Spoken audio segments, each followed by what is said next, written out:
Hello, my beautiful souls. Welcome back to my channel. Please like, share, and subscribe my channel. Thank you. Shri Shiv पुराण श्री कोटि रुद्र संहिता 33वां अध्याय घुष्मेश्वर ज्योतिर्लिंग की उत्पत्ति व महिमा। सूत जी बोले, हे मुनिगणों, सुदेहा अपनी छोटी बहन घुष्मा से बहुत ईर्ष्या करती थी। उसके पुत्र के प्रति भी उसका व्यवहार बुरा था। धीरे धीरे घुष्मा का पुत्र बड़ा हो गया। उसे विवाह योग्य जानकर ब्राह्मण सुधर्मा ने उसका विवाह एक योग्य कन्या से करा दिया। इससे सुदेहा की ईर्ष्या और अधिक बढ़ गई। उसने निश्चय किया कि जब तक घुष्मा के पुत्र की मृत्यु न होगी तब तक मेरा दुख कम नहीं होगा। अपनी खोई प्रतिष्ठा और घुष्मा को सबक सिखाने का निश्चय सुदेहा ने कर लिया। एक रात सब प्राणियों के सो जाने के बाद सुदेहा ने घुष्मा के सोते हुए पुत्र की हत्या कर दी। फिर उसके छोटे छोटे टुकड़े करके उसी तालाब में बहा आई जहाँ घुष्मा प्रतिदिन शिव पार्थिव लिंगों का पूजन के उपरांत विसर्जन करती थी। घर आकर सुदेहा आराम से सो गई।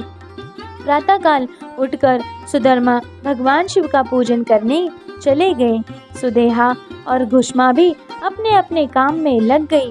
जब घुष्मा की पुत्र वधू ने अपने पति की चारपाई पर खून और शरीर के अंगों के टुकड़े देखे तो वह अत्यंत व्याकुल हो गई और उसने अपनी सास को सूचित किया।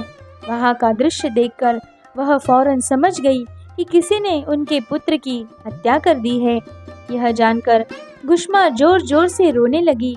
सुदेहा भी उनकी देखा देखी आंसू बहाने लगी, परंतु मन में वह अपनी सौत के दुख से बहुत प्रसन्न थी। कुछ देर पश्चात सुधर्मा शिवजी के पूजन से वापस लौटे तो उन्हें सब बातें पता चली। सुधर्मा घुष्मा से बोले, देवी, इस तरह से रोना छोड़ दो। अपने दुख को दूर करके अपना कार्य पूरा करो। भगवान शिव ने ही हमें कृपा करके पुत्र प्रदान किया था और वही उसकी रक्षा करेंगे।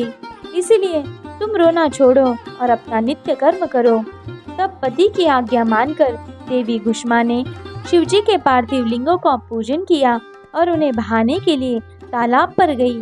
जब लिंगों का विसर्जन करने के उपरांत वह मुड़ी तो उसने अपना पुत्र वही तालाब के किनारे खड़ा मिला। अपने पुत्र को जीवित पाकर वह बहुत प्रसन्न हुई और मन ही मन अपने आराध्य देव भगवान शिव का स्मरण करके उनका धन्यवाद व्यक्त करने लगी।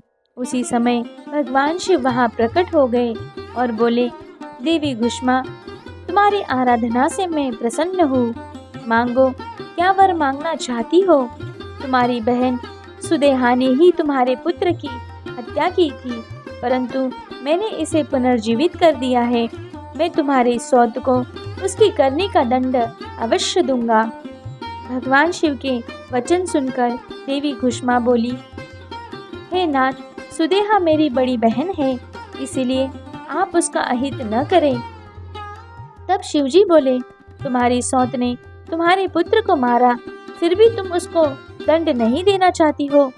यह सुनकर घुष्मा ने कहा, हे देवादिदेव, अपकार करने वालों पर भी उपकार करना चाहिए। यह मैंने भगवत वाक्य पढ़ा है और मैं यही मानती भी हूँ। अंततः आप सुदेहा को क्षमा करें। तब घुष्मा की बात सुनकर शिवजी बोले, ठीक है, जैसा तुम चाहती हो वैसा ही होगा। तुम और कोई वर मांगो। यह सुनकर घुष्मा बोली, हे प्रभु, आप इस जगत का हित व कल्याण करने हेतु यही निवास करें। तब शिवजी बोले, हे देवी, तुम्हारी इच्छा पूर्ण करने हेतु मैं तुम्हारे ही नाम से घुष्मेश्वर कहलाता हुआ यहाँ निवास करूँगा। यह कहकर शिवजी ज्योतिर्मय रूप में शिवलिंग में स्थित हो गए। वह सरोवर शिवालय नाम से प्रसिद्ध हुआ।